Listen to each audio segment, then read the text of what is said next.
ورسوله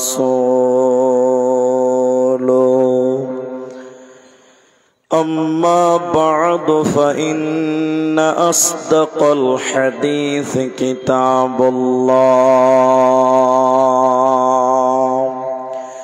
وأحسن الحدي هدي محمد صلى الله عليه وسلم فقد قال الله تبارك وتعالى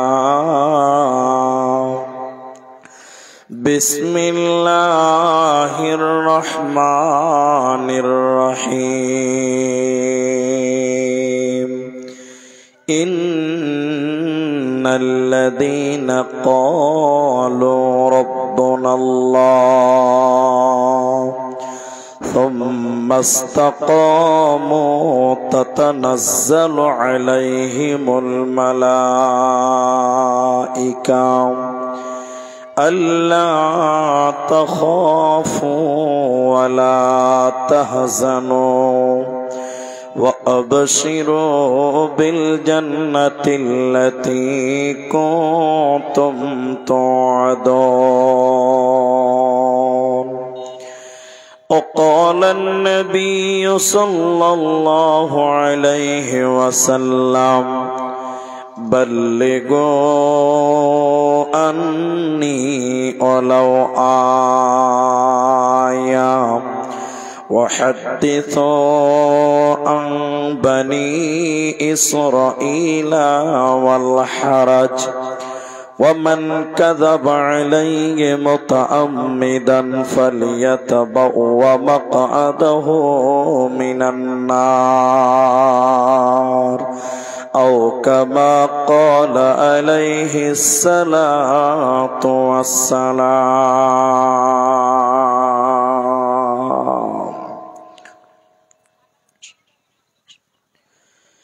মহাবৈজ্ঞানিক আল্লাহ তুমি সৃষ্টি করেছ মোরে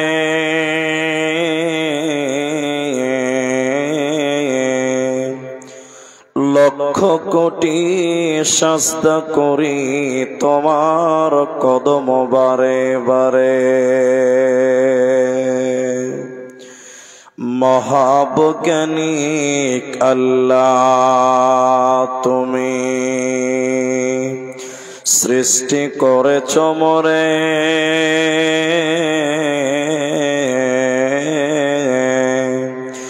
লক্ষ কোটি সাজদা করি তোমার কদম বারে বারে।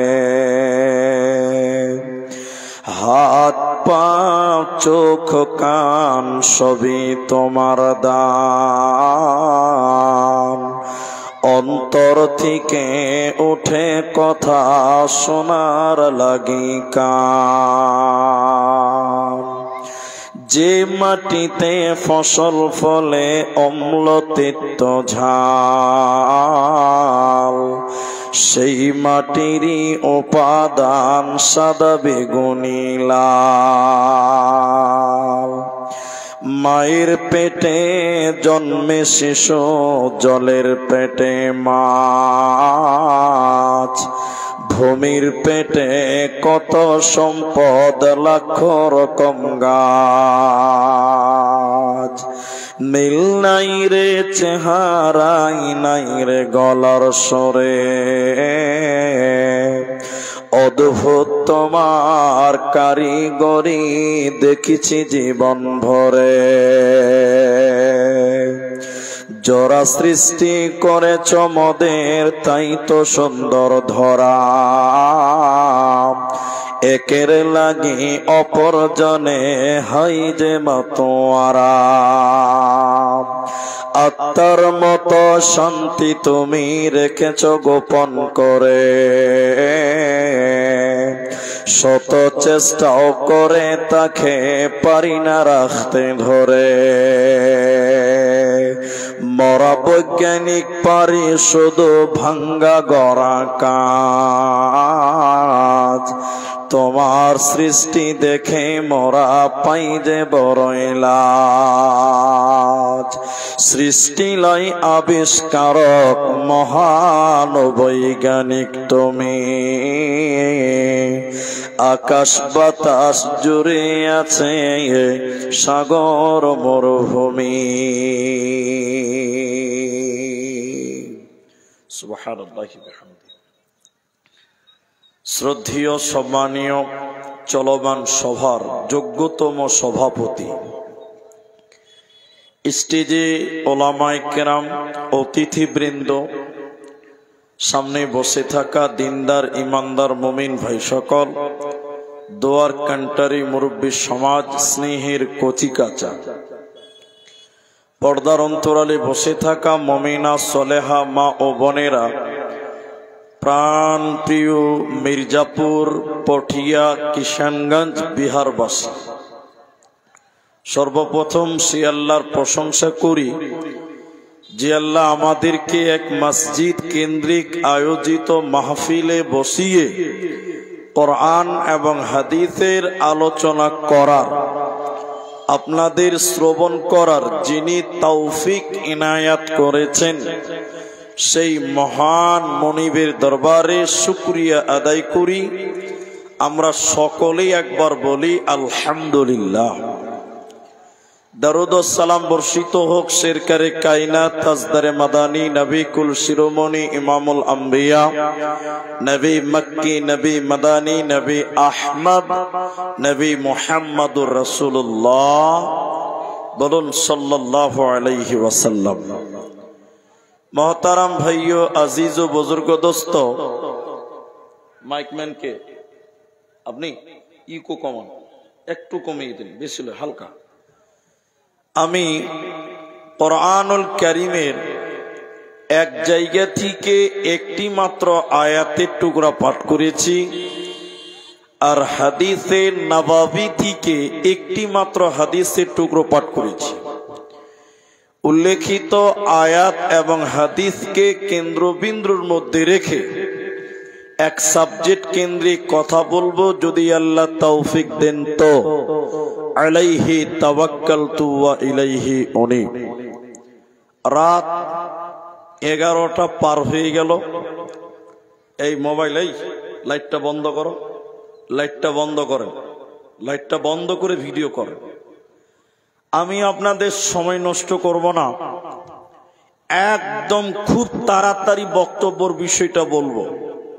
তার আগে শুধুমাত্র দুটি কথা বলবো, আপনারা সেই দুটি কথা রাখবেন, বলুন ইনশাআল্লাহ।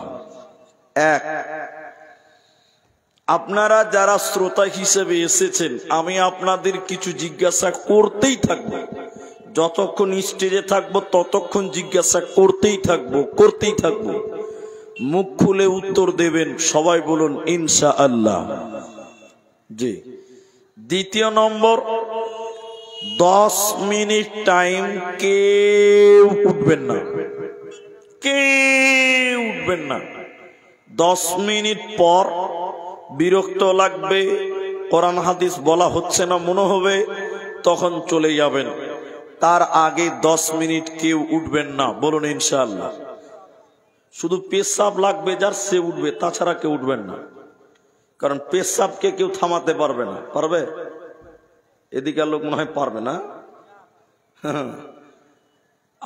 আপনাদের বিহারের পূর্ণিয়া জেলাতে একটা জালসা ছিল, এই হোসেন সালাফি যে বক্তব্য রাখলো ওদের জেলাতে, একটা উর্দু বক্তা স্টেজে উঠেছে, ওর টাইম 1 ঘন্টা। আপনারা বলুন কতক্ষণ? তো স্টেজে বক্তা বসছে, আর একটা নওজওয়ান লড়কা ছেলে উঠছে, তো বক্তা বলছে, এই লড়কা বাইঠো না। তো ছেলেটা মুলি সাহেবকে এরকম করছে, এরকম মানে বুঝেন না মনে হয়।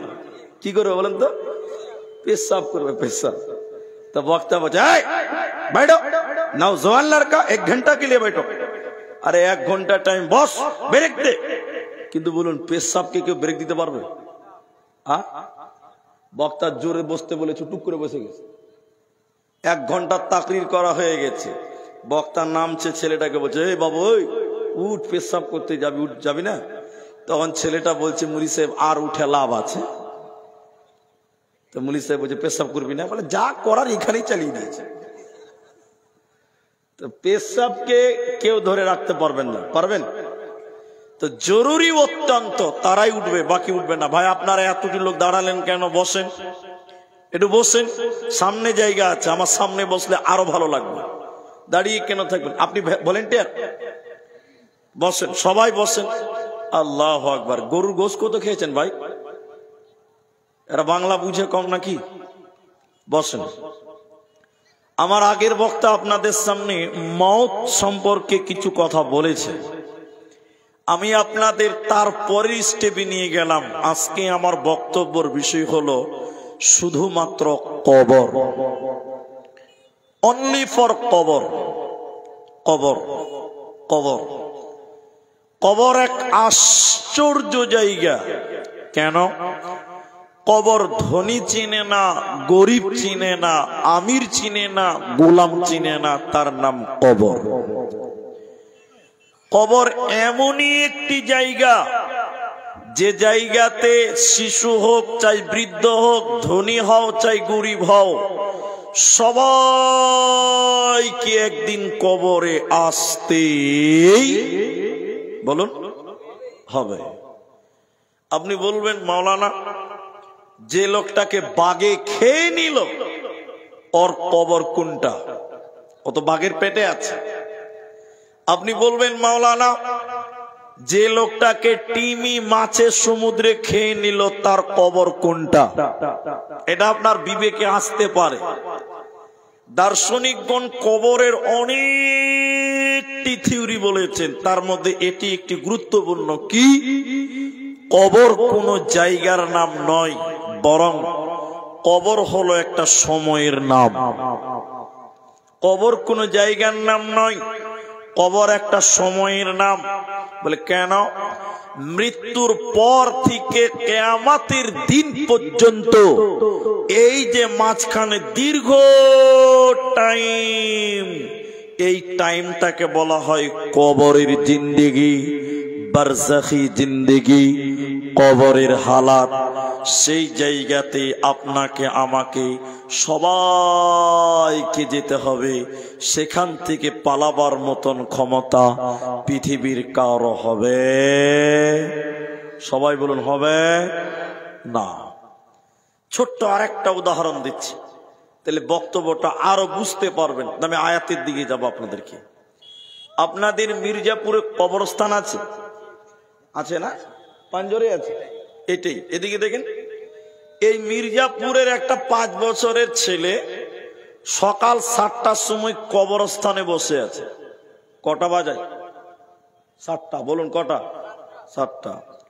ওর চাচা যাচ্ছিল ইসলামপুর হাট করতে, যেতে যেতে দেখছে যে ভাতিজা কবরস্থানে বসে আছে। তো যাক, কোনো কারণে বসে থাকতেই পারে। ভাই চাচা সন্ধ্যাবেলা আসছে 4টার সময় বাড়িতে, দেখছে ভাতিজা এখনো কবরস্থানেই বসে আছে। এদিকে দেখেন, এদিকে। চাচা বলছে, ও বেটা, তোর দাদির কথা খুব মনে পড়েছে বাপ। কবরস্থানে বসে আছে, তোর দাদির কথা মনে পড়ছে নাকি রে বাপ?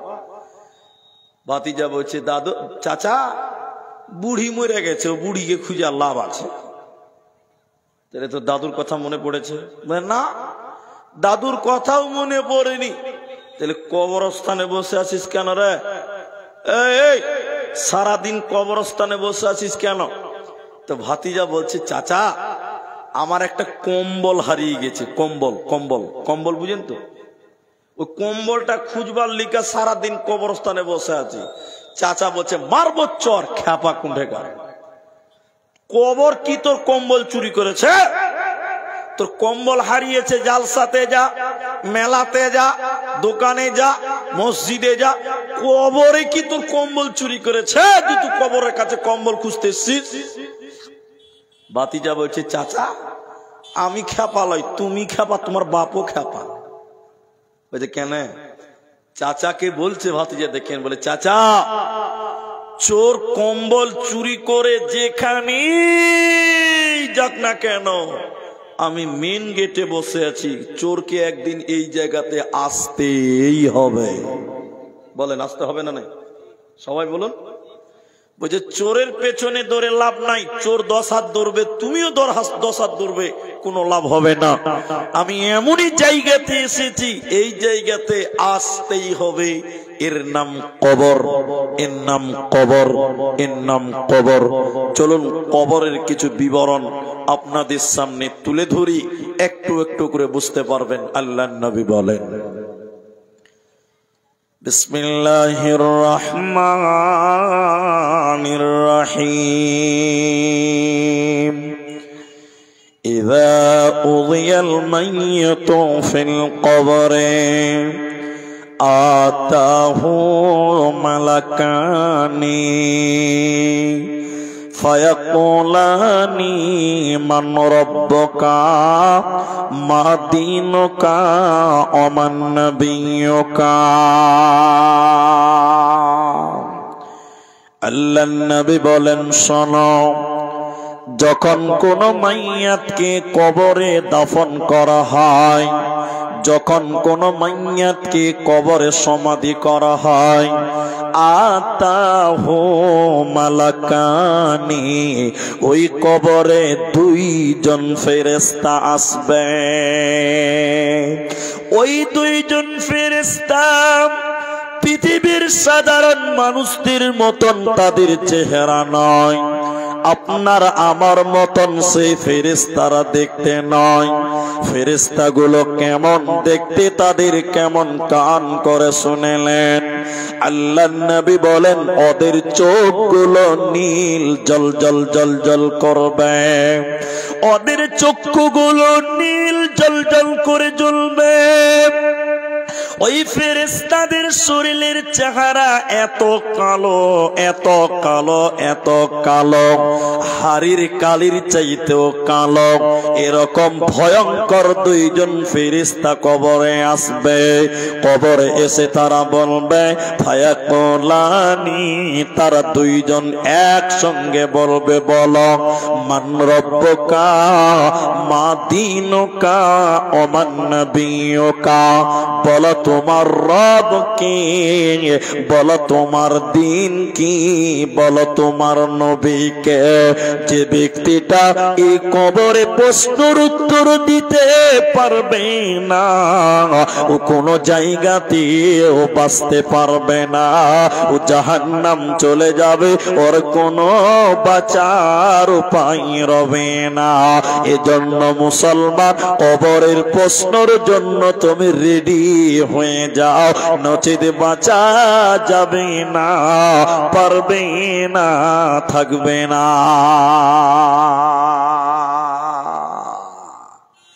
এই 3টি মূল প্রশ্ন, এই 3টি মূল প্রশ্ন, এর বাইরে আরো কিছু আনুষঙ্গিক কথা জিজ্ঞাসা করা হবে। যেমন 3টির মধ্যে তোমার নবী কে, নবীর কথা কবরে বারবার বারংবার জিজ্ঞাসা করা হবে, বারবার জিজ্ঞাসা করা হবে। যে কেন জিজ্ঞাসা করা হবে? যে রসুলের প্রেমিক হবে, সব ভুলে যাবে, কিন্তু রসুলকে ভুলতে পারবে? সবাই বলুন না। এক উপন্যাসের 1 মিনিট বলছি, 1 মিনিট, আপনারা খালি হ্যাঁ না বলবেন, তাইলেই হবে। পাগলা গারদ বুঝেন তো আপনারা? যেখানে পাগলাদের ভরে রাখে, পাগলদের ভরে রাখে, পাগলদের জেলখানা। তো বাংলাদেশের পাবনাতে একটা পাগলা গারদ আছে, পাবনা জেলাতে। তো আমি একটা ভিডিও দেখছিলাম, একটা কোরআনের হাফেজ পাগলা হয়ে গেছে। পাগলা কেন হলো? একটা মেয়ের সঙ্গে সম্পর্ক ছিল, মেয়েটা ধোঁকা দিয়েছে, ছেলেটা পাগল হয়ে গেছে। এরকম অনেক ঘটনা পৃথিবীতে আছে, আছে না নাই? এরা কথা বলে না, নাই? মেয়েতে ধোঁকা দিয়েছে, ছেলে পাগলা হয়েছে, এরকম ঘটনা নাই?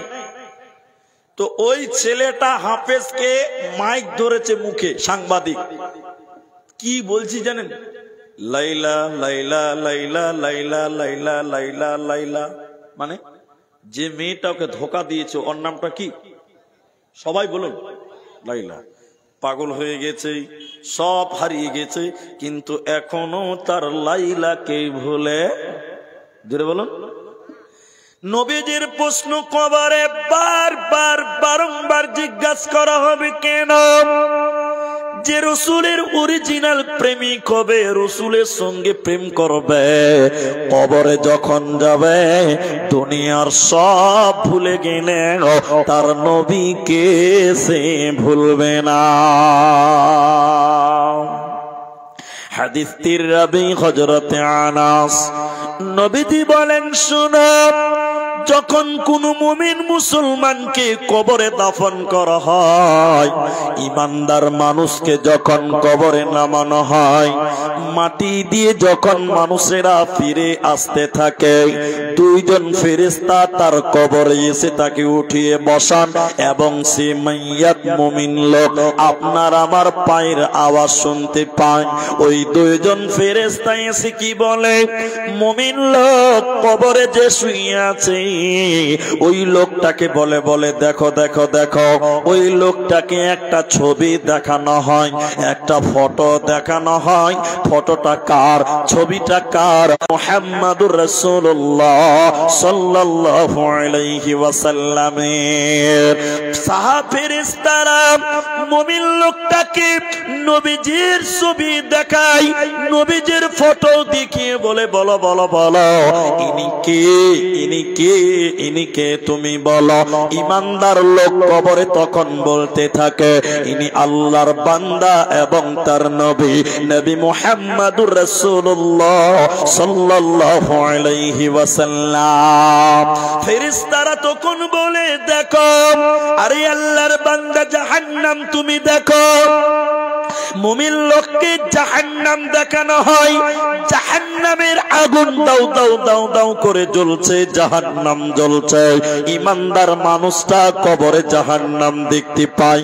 এরপরে আল্লাহর ফেরেশতারা জাহান্নাম সরিয়ে দিয়ে সেই জায়গায় জান্নাত নিয়ে আসে, জান্নাত দেখানো হয়। আর বলা হয়, এরে আল্লাহর বান্দা, তুমি যখন নবীজির উত্তর দাওনি তখন তোমার জন্য জাহান্নাম ছিল, কিন্তু যখন কবরে নবীজির পরিচয় তুমি দিতে পেরে গেছো, যখন তুমি নবীজির পরিচয় বলে দিয়েছ, আল্লাহ তোমার জাহান্নামকে পরিবর্তন করেছে।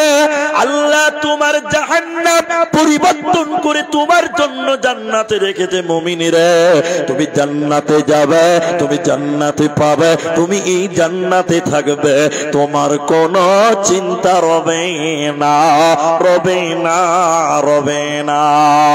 কিন্তু নবীজি বললেন, শুনো, লোকটা যদি বেনামাজি হয়, লোকটা যদি মুনাফিক হয়, লোকটা যদি কাফির হয়, লোকটা যদি বেপরদা হয়, বেনামাজি হয়, বন্ধুরা, এই কাফির মুনাফিক যখন কবরে যাবে, এই কাফির মুনাফিক যখন বেনামাজি যখন কবরে আসবে, তখন ফেরেশতারা বলে বলো বলো ইনি কে? নবীজির ছবি দেখিয়ে বলেন তুমি বলো ইনি কে, ইনি কে, নবীজি কে তুমি বলো।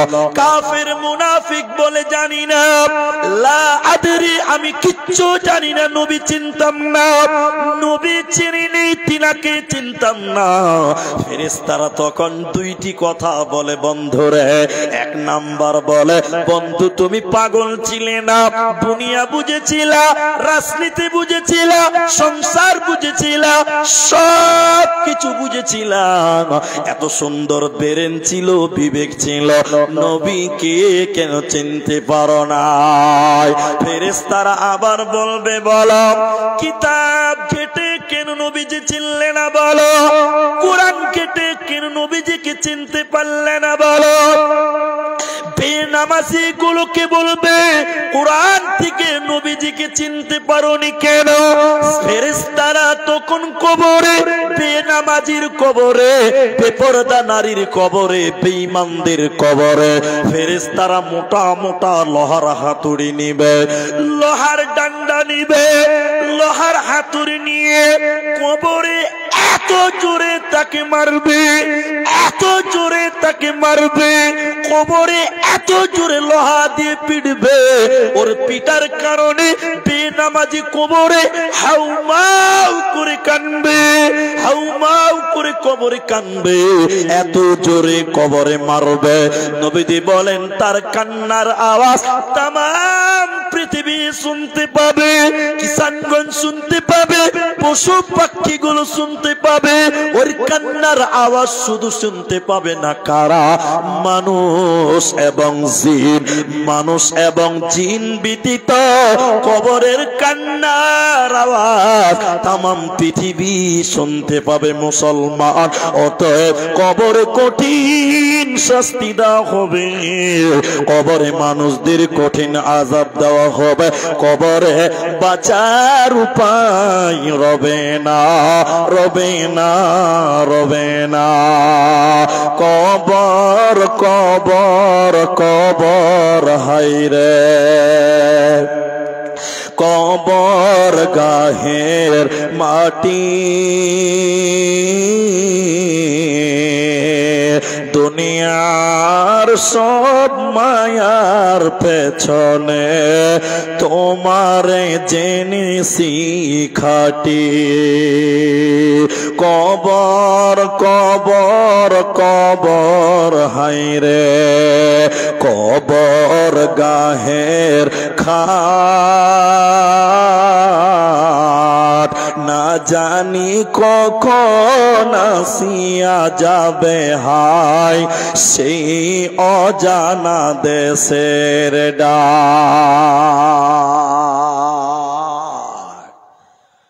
আপনাদের দিকে কি খবর আমি জানি না, খালি হ্যাঁ না বলেন তাইলে বুঝবো। কবরের ওলামারা বলছে কবরস্থানের আশেপাশে গরু বানবেন না, হাদিসে হারাম নেই। ওলামা ইকরাম বলছেন তোমার লাইটটা বন্ধ করো, লাইটটা বন্ধ করো, লাইট, এই ও আবার ওইদিকে দেখছে, তোমার লাইট বন্ধ করো, এদিকে দেখেন। কবরস্থানের আশেপাশে গরু বানতে হয় না, হারাম নয়, উচিত নয়। কেন? হাদিসে বলা হয়েছে কবরে যে মুর্দাকে পিটানো হয়, আযাব দেওয়া হয়, ওর আওয়াজ সব শুনতে পায়, গরু শুনতে পায়, পাখি শুনতে পায়, সব শুনতে পায়, সবাই পায়, শুধু মানুষ শুনতে পায় না। গরু যদি কবরের গেটে বাঁধেন, কবরস্থানের কাছে বাঁধেন, গরু ভয় খেতে পারে, কারণ গরু কবরের মাইয়াতের চিৎকারের আওয়াজ শুনতে পায়। আপনাদের দিকের খবর বলেন তো। আমাদের দিকে যখন কিছু কিছু মানুষ মরলেই কবর খুঁড়তে চলে যায়, ওকে বলা লাগে না, এমনিতেই চলে যায়, এরকম লোক সমাজে আছে না? এদিকে নাই না? কিন্তু বড় আশ্চর্য লাগে, কিছু কিছু মানুষ দেখবেন, এদিকে দেখে কবরস্থানে কবর খুঁড়তে গেছে, খানিক কবর খোঁড়ার পর বসে বসে কবরস্থানে বসে বসে বিড়ি টানে, এরকম লোক নাই? এরা বলে না কথা। কবর খুঁড়তে করতে কিছু কিছু লোক খাইনি বলছে, রেঙ্গরে খাইনি খাইনি। আপনার দিকে নাই? এদের দিলে ভয় আছে? বলুন ভয় আছে? কোনো ভয় নাই। ভয় যদি থাকতো কবরের মতন জায়গাতে সে কখনো বিড়ি খেতে, সবাই বলুন, পারত না। একদম নির্বোধ, বিবেক নেই, কবরে বসে বসে বসে বসে খাইনি বলছে, একটু দিলে ভয় হয় না। আজকে কাউকে রাখতে এসেছো, কালকে তোমাকে কেউ রাখতে আসবে, এই জায়গাতে একদিন আসতেই হবে, এই জায়গা থেকে পালাবার উপায় থাকবে। শুনেলেন মায়েরা বোনেরাম, কান করে শুনেলেন, নবীজি দুইটি কবরের সামনে দিয়ে যাচ্ছিল, হঠাৎ করে নবীজি দাঁড়িয়ে বলতে লাগলেন, এই দুইটি কবরে শাস্তি দেওয়া হচ্ছে, এই দুইটি কবরে আযাব দেওয়া হয়। নবী কি গায়েব জানে না? আল্লাহ তাকে জানান এই দুইটি কবরে আযাব দেওয়া হচ্ছে। নবীজি বললেন, তোমরা কি জানো? কেন কেন কিসের কারণে আযাব দেওয়া হচ্ছে? বিরাট বড় কোনো পাপ নয়, বিরাট বড় কোনো অপরাধ নয়, ছোট্ট ছোট্ট দুইটি গুনার কারণে এই কবরগুলোতে শাস্তি দেওয়া হচ্ছে। প্রথম নম্বর গুনাহ কি? এই কবরওয়ালা এর কবরে শাস্তি হচ্ছে কেন? প্রথম নাম্বার কারণ হলো পেশাব করার পর পানি দিয়ে ধৌত করত না, পেশাব করার পর পবিত্রতা অর্জন করত না, পেশাব করার পর লজ্জাস্থান পানি দিয়ে পরিষ্কার করত না। অপবিত্র থাকার কারণে এদের কবরের ভিতরে আযাব দেওয়া হয়। এই মির্জাপুরের অনেক ছেলে আছে, খালি হ্যাঁ না বলেন, আছে না নাই? দেখবেন রাস্তায় হাঁটতে হাঁটতে পেশাব লেগেছে, রাস্তার ধারে দাঁড়িয়ে চেন খুলে দিয়ে একদম সাবমার্শাল চালু করে দেয়, আছে না নাই? রাস্তায় চলতে চলতে পেশাব লেগেছে, কি করবে? দাঁড়িয়ে গিয়ে একদম চেন খুলে মেশিন চালু করে দিচ্ছে, চলছে একদম আলহামদুলিল্লাহ। পেশাব করে পানি নেওয়ার প্রয়োজন মনে করে না, এরকম বেটা ছেলে নাই? কবরে কঠিন শাস্তি দেওয়া হবে যদি পেশাব করে ভালোভাবে পবিত্রতা অর্জন না করা হয়। দ্বিতীয় নম্বর, কবরের শাস্তি দেওয়া হয় কেন? দ্বিতীয়, কবরের অপরাধ কেন? কি অপরাধ করেছে শোনেন। চুগলখোর, চুগলখোর বুঝেন? চুগলখোর বুঝেন?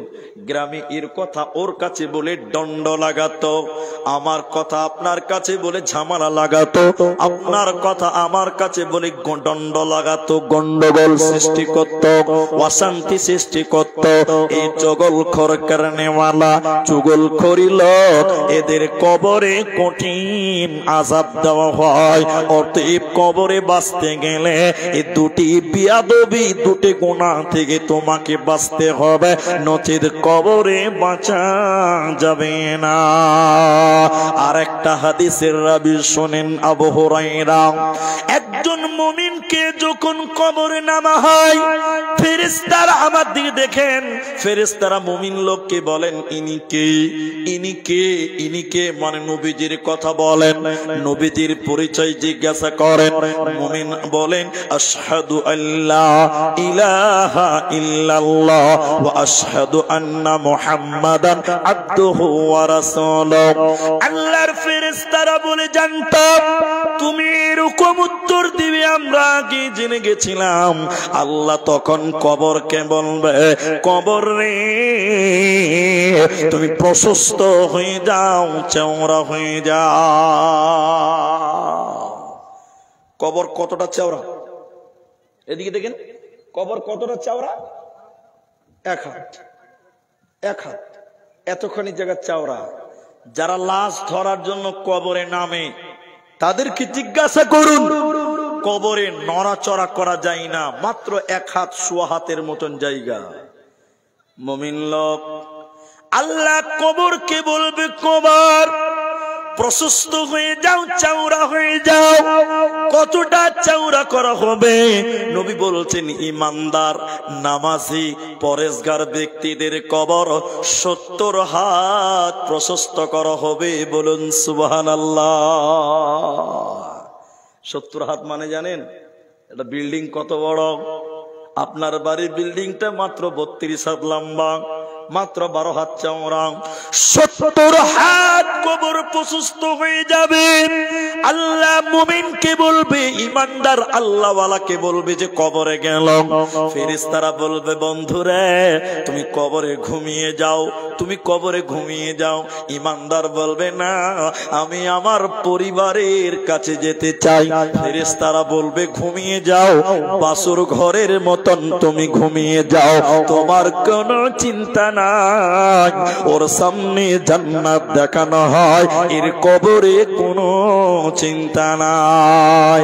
কিন্তু যদি নবীজির দুশমন হয়, নবীজির নাফরমান হয়, আল্লাহর দুশমন, আল্লাহর বিধান মানে না, নবীজির কথা মতন চলে না, এই লোক যখন কবরে যাবে বলবে, বলো বলো বলো নবীজির পরিচয় তুমি বলো।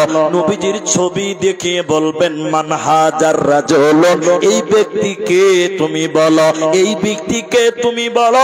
কাফির, বেনামাজি, বেপরদা নারী তখন বলবে চিনি না, নবীজিকে জানতাম না, নবীজিকে তাকে চিনি না, মোহাম্মদকে চিনি না। এবার দেখেন ফেরেশতারা বলবে বেনামাজি, ওরে বেঈমান, আমরা জানতাম তুমি এরকম উত্তর দিবে। আল্লাহর ফেরেশতারা তখন বলবে আল্লাহ তোমার নাফরমানকে তুমি শাস্তি দাও, তুমি আযাব দাও। কবরের ডান দিকে মাটি, কবরের বাঁ দিকে মাটি, কবরের উপরে মাটি, কবরের নিচেও মাটি। আল্লাহ এবার কবরকে বলবে মাটি রে, আমার নাফরমান বান্দা তোর কাছে রয়েছে, আমার বেঈমান বান্দা তোর কাছে রয়েছে, অতএব কবর তুমি শাস্তি দিয়ে দাও, তুমি আযাব দাও, তুমি শাস্তি দাও। বলে কি শাস্তি দিবে? কবরের দুই দিকের মাটি বেনামাজিকে এসে পিছিয়ে দিবে, কবরের দুই দিকের মাটি কবরের দুই দিক থেকে এসে ওই বেনামাজি কাফিরকে পিছিয়ে দিবে। কেমন করে পিছবে শুনে লাও। রুলার যেমন রাস্তাকে পিছিয়ে পিছিয়ে শক্ত করে, রুলার যেমন রাস্তাকে চেপে চেপে শক্ত করে, দুই দিকের মাটি এসে কাফিরের কবরে চিপিয়ে দেবে, পিছিয়ে দিবে। কেমন করে? ওই লোকের ডান দিকের হাড্ডি গুলো এইরকম বাঁ দিকে ঢুকে যাবে, আর বাঁ দিকের হাড্ডি গুলো ডান দিকে ঢুকে যাবে। কবরে কঠিন শাস্তি দেওয়া হবে, ওই কবরে সে বাঁচতে পারবে না, পারবে না, পারবে না। ও কবর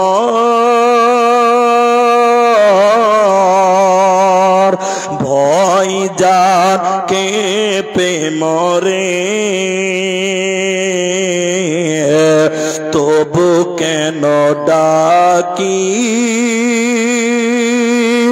আয় আয় মোরে একলার ঘরে। ও কবর ভয় জান কেঁপে মরে, তবু কেন ডাকিস আয় আয় মোরে একলার ঘরে। কঠিন জটিল শাস্তি কবরে রয়েছে।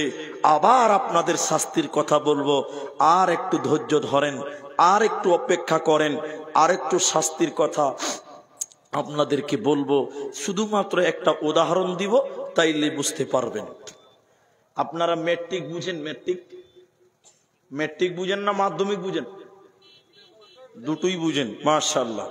একবার তাকবীর দেন, নারায়ে তাকবীর। আর একটু জোরে বলুন, নারায়ে তাকবীর। শোনেন,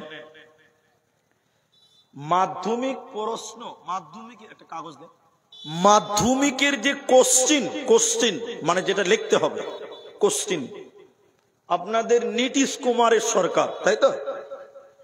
মাধ্যমিকের কোশ্চিন গুলো যেগুলো পরীক্ষাতে পড়বে, প্রশ্ন, সরকার পরীক্ষার আগে কাউকে দেখায়? এরা কথা বলে না। যদি দেখিয়ে দেয় সবচেয়ে মরা বেকার, ও ফার্স্ট ডিভিশনে পাস করবে, ঠিক বললাম না ভাই? এই জন্য মাধ্যমিকের প্রশ্ন সরকার কাউকে আগে দেখায় না। সবাই উত্তর দেন। কিন্তু আপনাদের বিহারে মাধ্যমিক কখন আছে? কি বিহারে ফেব্রুয়ারিতে?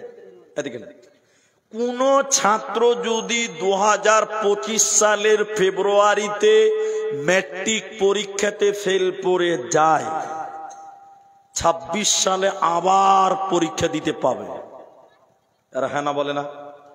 পাবে না? পাবে। 26 সালে যদি ফেল করে 27 সালে আবার পরীক্ষা দিতে পাবে। কিন্তু প্রশ্নগুলো সরকার গোপন করেছে, গোপন, কাউকে দেখতে দেয়নি। এবার আপনাদেরকে বলি, কবরের প্রশ্ন নবীজি গোপন করেছে না জানিয়ে দিয়েছে? সবাই বলুন।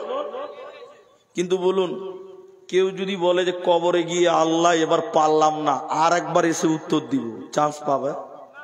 সবাই বলুন। এক চান্সে কবরে পাস করতে হবে।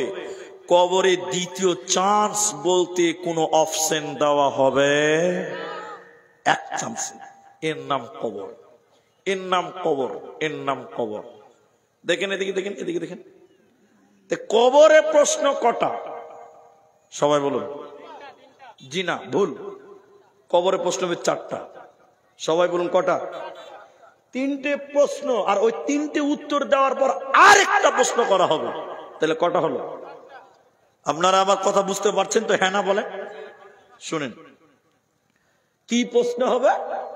প্রথম নম্বর, মান রব্বুকা মা দীনুকা ওমান নবিয়ুকা। তোমার রব কি, তোমার দিন কি, তোমার নবী কে? সবাই বলেন। যাও, জাযাকাল্লাহ, আল্লাহ তোমাকে বড় করুন। এদিকে দেখেন, আপনারা দেখেন, এদিকে দেখেন। এই 3টি প্রশ্ন আপনাদের সবার মুখস্থ আছে তো? হ্যাঁ না বলেন। মুখস্থ নাই? কিন্তু বলুন, মুখস্থ করে কবরে কোনো লাভ হবে? এদিকে লোক কথা বলে না, লাভ হবে? মুখস্থ করে কবরে কোনো লাভ হবে না। আরে মুখস্থ করে যদি লাভ হতো, এইরকম মাওলানারা কবরে জান্নাতি রিজার্ভেশন বুক করা থাকতো। ঠিক বললাম ভাই?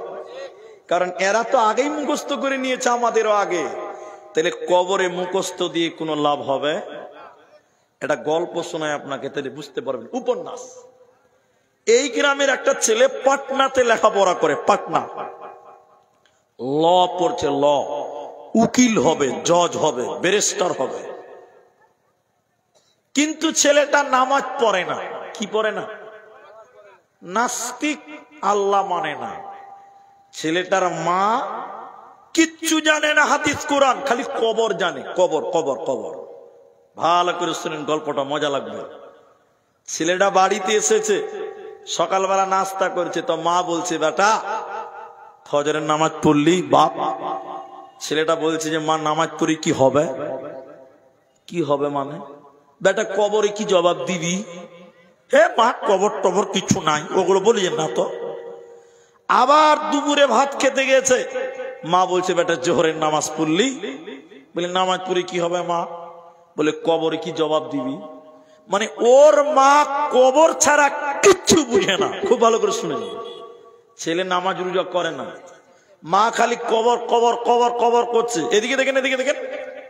সন্ধ্যাবেলা এরকম খাতা কলম নিয়ে এই ছেলেটা মসজিদের ইমাম সাহেবের কাছে চলে গেছে। মুলি সাহেব, মুলবি এরকম জানলাতে মুখ পার করে দেখছে, ওরে সর্বনাশ, গোটা গ্রামের শয়তানটা মসজিদে চলেছে। মুলি সাহেব বলছে, জি জি জি, বলেন বলেন বলেন বলেন। বলছে, আপনারা তো কবর জান্নাত জাহান্নাম করে করে মানুষের ব্রেনকে নষ্ট করে দিয়েছেন। আমার মা খালি বলছে কবর কবর কবর কবর কবর কবর। আচ্ছা, কবরে কি প্রশ্ন করা হবে একটু বলুন তো? খুব ভালো করে শুনেন। মুলি সাহেব বলছে, কবরে 2টি ফেরেশতা আসবে, 3টি প্রশ্ন করবে। ছেলেটা বলছে, থামো মুলবি থামো, আমি লিখবো লিখবো। আমার দিকে দেখেন, প্রশ্ন কি? মান রব্বুকা, উত্তর কি হবে? রব্বি আল্লাহ। আমার সঙ্গে বলেন, রব্বি আল্লাহ। 2 নম্বর প্রশ্ন, মা দীনুকা, তোমার দিন কি? উত্তর হবে দীনুল ইসলাম। লিখছে লিখছে। 3 নাম্বার, ওমান নবিয়ুকা, তোমার নবী কে? সবাই আমার সঙ্গে বলেন, নবী মুহাম্মদুর রাসূলুল্লাহ সাল্লাল্লাহু আলাইহি ওয়াসাল্লাম। আমার দিকে দেখেন, 3টা প্রশ্ন লিখে দিয়েছে। বললেন, কথা বুঝতে পারছেন? আমার কথা বুঝতে পারছেন? ছেলেটা মাগরিবের পর লিখেছে, সারা রাত ঘুমাই নাই, টেনে মুখস্থ করেছে সারা রাত। আচ্ছা, আপনারা বলুন, এই 3টা কথা মুখস্থ করতে ক মিনিট লাগবে? 5 মিনিট লাগবে। ধরেলেন 10 মিনিট লাগবে। ও সারা রাত মুখস্থ করেছে, তাহলে মুখস্থর পাওয়ার কত হবে? জি ভাই, ওকে যদি রাত 1টার সময় বলা হয়, বল কবরে কি প্রশ্ন করা হবে, ও ঘুমের ঝোঁকে ঝোঁকে বলতে পারবে না।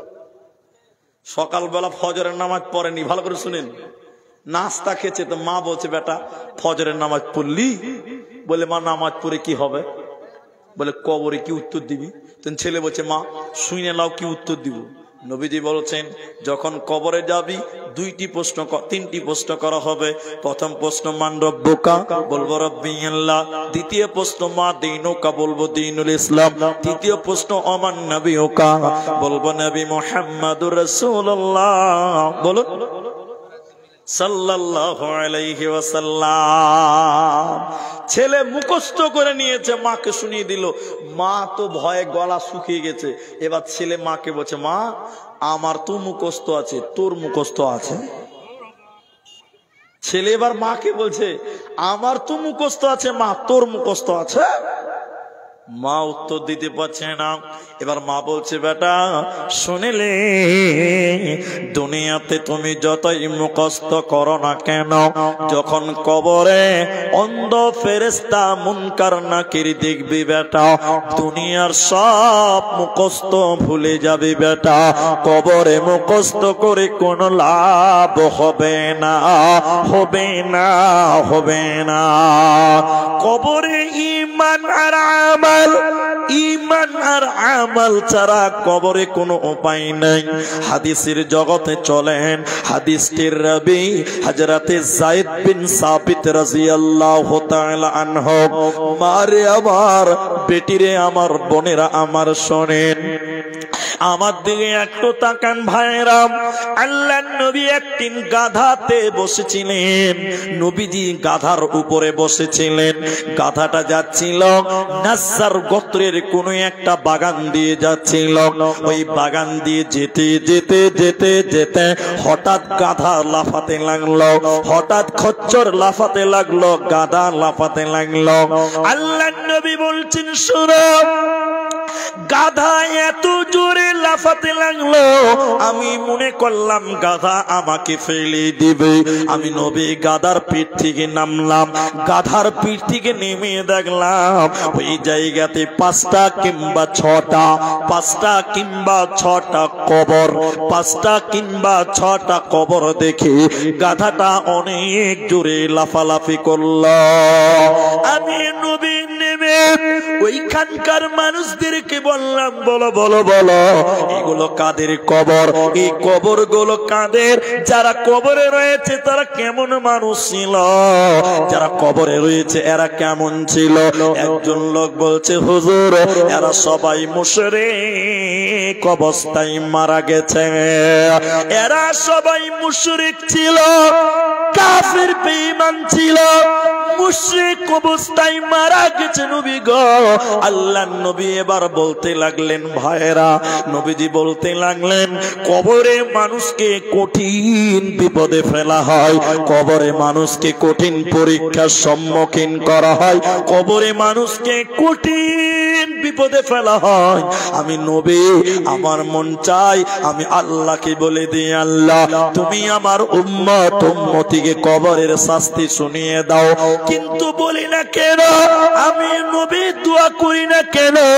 কেন যে মানুষেরা যদি কবরের শাস্তি শুনতে পায়, মানুষ যদি কবরের আযাব শুনতে পায়, মানুষেরা ভয়ে তার বাবাকে কবর দিবে না। মানুষ যদি কবরের শাস্তি শুনে, কেউ তার মাকে কবরে রাখবে না। মানুষেরা কবরের শাস্তি যদি শুনতে পায়, মানুষেরা ভয়ে কবর দেওয়া বন্ধ করে দিবে। এই ভয় আমার মধ্যে রয়েছে। এই ভয় যদি আমার কাছে না থাকতো, আমি আল্লাহকে দোয়া করে দিতাম, আল্লাহ তুমি আমার উম্মত উম্মতিকে কবরের আযাব শুনিয়ে দাও। শুধু ভয়ের কারণে আমি বলছি না। এরপরে নবীজি বললেন, শোনো, কবরে কঠিন পরীক্ষায় ফেলা হয়, কবরে কঠিন সম্মুখীন হতে হয়। এজন্য নবী দোয়া করতে বললেন। এদিকে নবীজি বললেন, তোমরা সবাই আল্লাহর কাছে দোয়া করো, আল্লাহ যেন তোমাদের জাহান্নাম থেকে মাফ করে দেয়। সাহাবীরা বলতে লাগলেন, আল্লাহ আপনি আমাদের কবরের আযাব থেকে মুক্তি করে দেন। এরপর নবীজি বললেন আল্লাহর কাছে তোমরা দোয়া করো আল্লাহ যেন তোমাদের কবরের আযাব থেকে মুক্তি করে দেয়।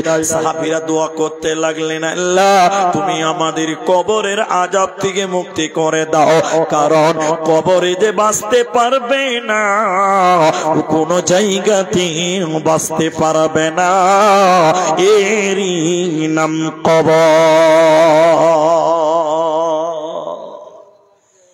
এর নাম কবর, এর নাম কবর, এর নাম কবর। এদিকে দেখেন তো ভাই, আমার দিকে তাকান।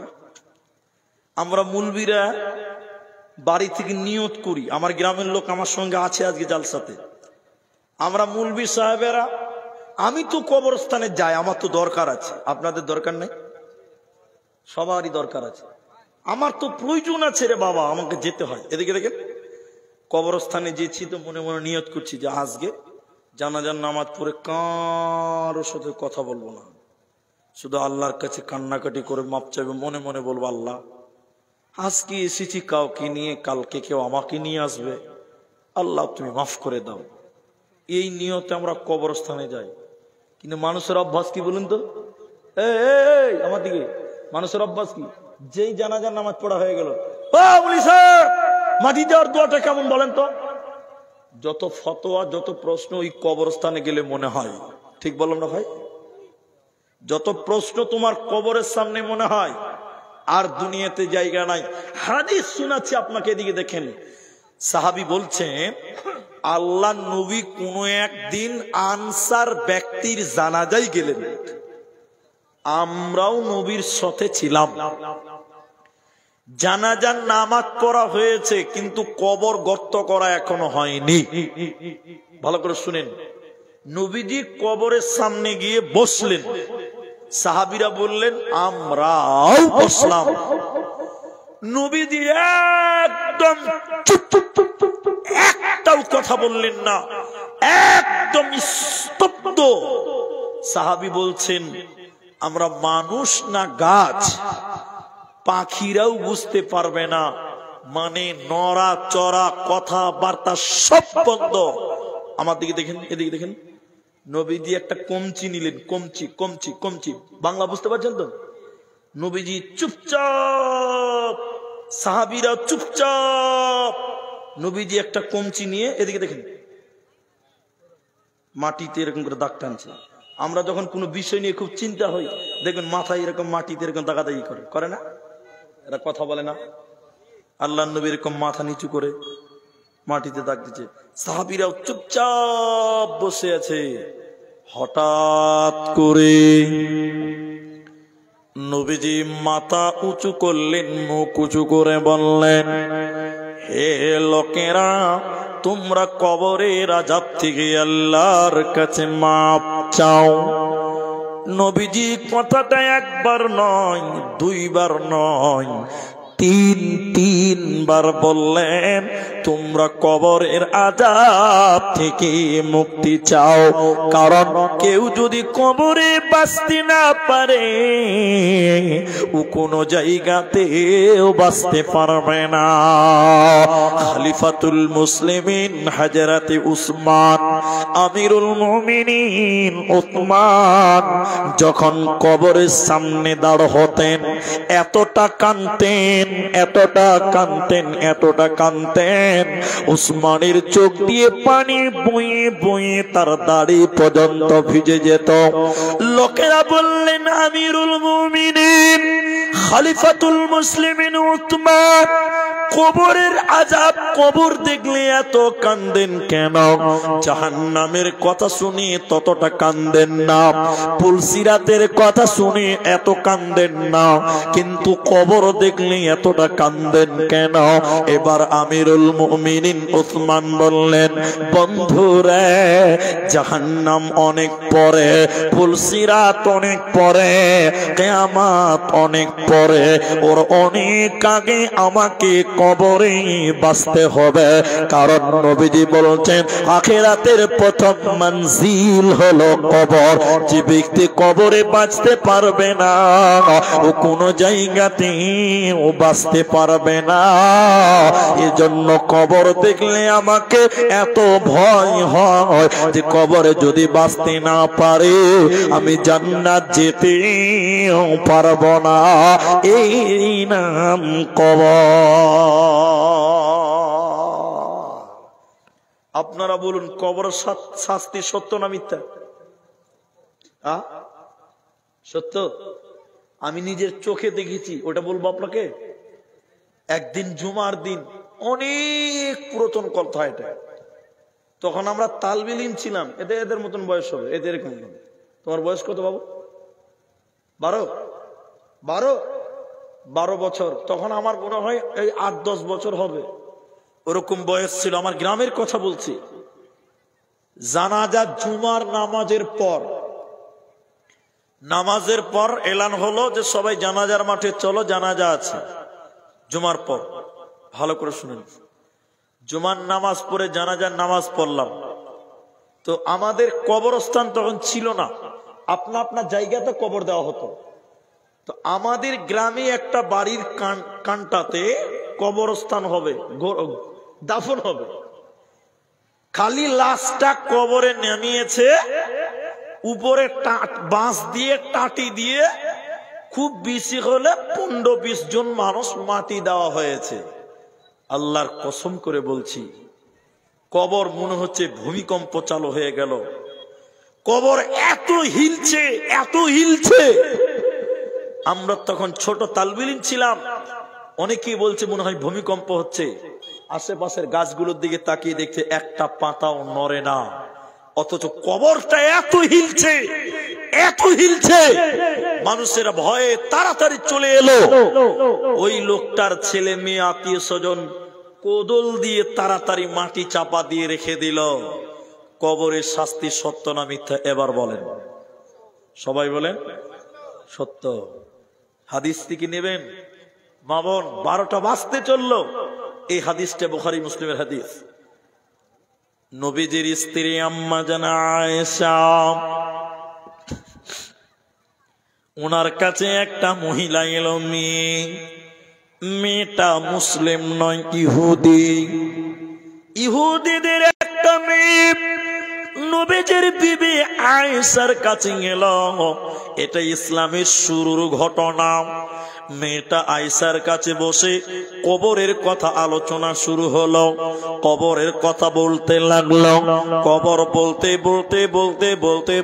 বলতে শেষের বেলায় ইহুদি মেয়েটি বলল, আয়েশা রে, আল্লাহ তোমাকে যেন কবরের আযাব থেকে মুক্তি দেয়। আম্মা জান আয়েশা বলেন, অবাক হয়ে গেলাম। নবীজির স্ত্রী আম্মা জান আয়েশা বললেন, আমার জানা ছিল না কবরে যে শাস্তি হয়, এটা আমার জানা ছিল না, এটা আমি জানতাম না। এবার ইহুদি মেয়েটা চলে গেল। নবীজি আমার কাছে এলেন।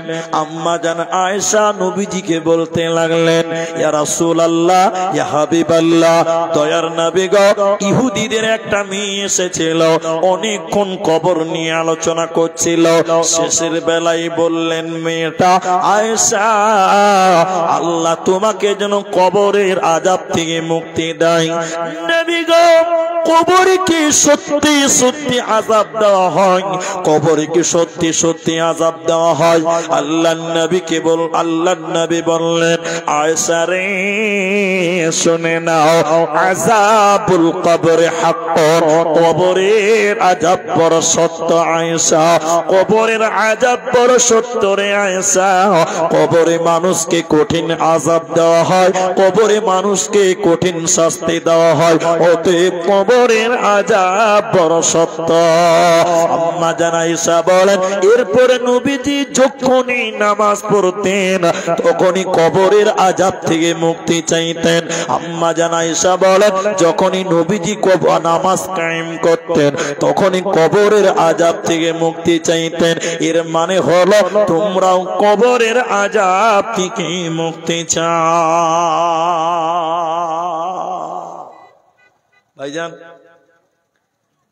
একসঙ্গে যদি 10টা করে লোক উঠেন তাহলে 15 মিনিট পর লোক খুঁজে পাওয়া যাবে না। আস্তে আস্তে একদম মাঠ খালি হয়ে যাবে।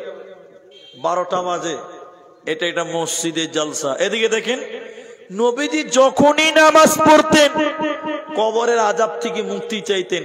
তাহলে এবার আপনারা বলুন চাইতে হবে কি হবে না? একটা দোয়া আছে, দোয়াটা কি? এদিকে দেখেন, যারা মোবাইল নিয়ে এসছেন রেকর্ডিং করেন, যারা খাতা কলম নিয়ে এসছেন লিখে নেন। নবীজি 5 ওয়াক্তের নামাজে কবরের আযাব থেকে মুক্তি চাইতেন। কি বলতে হবে? দোয়াটা কি মুলবি সাহেব? আমার দিকে দেখেন, আমি আপনাকে শিখিয়ে দেই। নামাজের শেষ বৈঠকে, শেষ রাকাতের শেষ বৈঠকে দোয়া বলবেন। এই যে যেদিকে আত্তাহিয়াতু, দুরুদ, দোয়া মাশুরা, যেটা জানেন ওইটা বলবেন। আরেকটা ছোট বলছি কি, আল্লাহুম্মা ইন্নী আউযু বিকা মিন আযাবি জাহান্নাম ওয়া আউযু বিকা মিন আযাবিল কবর ওয়া আউযু বিকা মিন ফিতনাতিল মাসিহিদ দাজ্জাল ওয়া আউযু বিকা মিন ফিতনাতিল মাহিয়া ওয়া ফিতনাতিল মামাত। আল্লাহুম্মা ইন্নী আউযু বিকা মিনাল মা'সামি ওয়া মিনাল মাগরাম। আল্লাহুম্মা ইন্নী আউযু বিকা মিন আযাবি জাহান্নাম ওয়া আউযু বিকা মিন আযাবিল কবরি ওয়া আউযু বিকা মিন ফিতনাতিল মাসিহিদ দাজ্জাল ওয়া আউযু বিকা মিন ফিতনাতিল মাহইয়া ওয়া ফিতনাতিল মামাত। আল্লাহুম্মা ইন্নী আউযু বিকা মিনাল মা'সামি ওয়া মিনাল মাগরাম। আল্লাহ নবীজি নামাজে বলতেন, আল্লাহ তুমি আমাকে জাহান্নামের শাস্তি থেকে মাফ করো, আল্লাহ তুমি কবরের শাস্তি থেকে আমাকে মাফ দাও, আল্লাহ দাজ্জালের ফিতনা থেকে তুমি আমাকে রক্ষা করো, দুনিয়ার ফিতনা থেকে তুমি আমাকে রক্ষা করো। নবীজি যখনই নামাজ পড়তেন তাশাহুদের বৈঠকে এই দোয়া বেশি বেশি পড়তেন।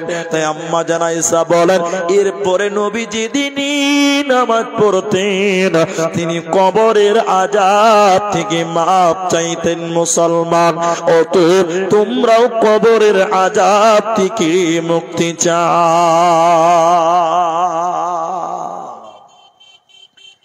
কার কবরে শাস্তি হবে না? কার কবরে শাস্তি হবে না? ভাইজান আমি আপনাদের দিকে নতুন নয়, অনেকবার থেকে আসছি। পটিয়া থানাতে কয়েক বছর থেকে আমি আসি। আমি আপনাদের এই হাদিসটুকু আপনাদেরকে বলবো। ঘড়ির পাটায় 12টা বেজে গেলে বক্তার যেমন 12টা বাজে, শ্রোতার তেমন 13টা বেজে যায়। এই জন্য দেখেন, আপনি ঘড়িটা দেখেন 12টা বেজে গেছে, অনেক বেশ অর্ধেক লোক উঠে গেছেন। আপনারা যেটি মানুষ আছেন আধা ঘন্টা টাইম আপনারা বসেন, আধা ঘন্টা টাইম বক্তব্যটা শেষ করতে দেন আমাকে। কার কবরে শাস্তি হয় না, কাদের কাদের কবরে শাস্তি হবে না, এই বিষয়টা আপনাদেরকে বলবো। মাত্র 30 মিনিট, আধা ঘন্টা টাইম আপনারা বসবেন। একবার বলুন ইনশাআল্লাহ। ভাই আপনারা বলবেন, বসবেন না তো একবার ইনশাআল্লাহ বলেন। আমরা মুসলমান, আমরা মসজিদের জালসাতে এসেছি, ঠিক আধা ঘন্টা পরে আমি একটু দোয়া দিব আপনাদেরকে, আপনারা আমিন বলবেন। কেন যে অনেকের আজকে মা হারা, আব্বা হারা, আর এটা মসজিদের উন্নতি কল্পে জালসা, ওই দিকেও আমি 10 মিনিট টাইম দিতে হবে।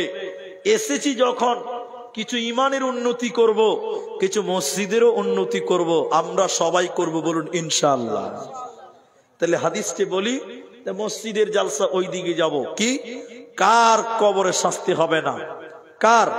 দেখেন এদিকে দেখেন, কেউ যদি জুমার দিনে মারা যায়, কেউ যদি জুমার রাতে মারা যায়, এই ব্যক্তিটার কবরে কোনো শাস্তি হবে না।